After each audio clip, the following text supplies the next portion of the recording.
Autosedačka Sportivo je určená pre deti od 9 do 36 kg. Vyznačuje sa svojím športovým vzhľadom. Autosedačku môžeme prichytiť do auta dvoma spôsobmi.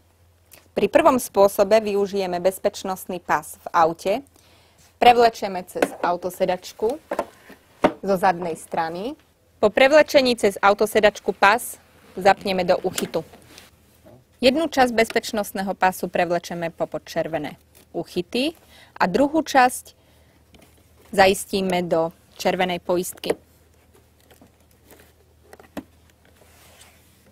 Pre ľahšiu manipuláciu s bezpečnostnými pásmi je možné autosedačku odklopiť. Na pripútanie dieťaťa slúžia tieto samostatné 5-bodové bezpečnostné pásy. Opierka hlavy je nastaviteľná podľa výšky dieťaťa. Povrch autosedačky zabraňuje nadmernému poteniu dieťaťa. Druhý spôsob pripútania autosedačky do auta využijeme pri väčších deťoch. Pre pripútanie autosedačky aj dieťaťa využijeme jeden a ten istý bezpečnostný pás, ktorý máme v aute.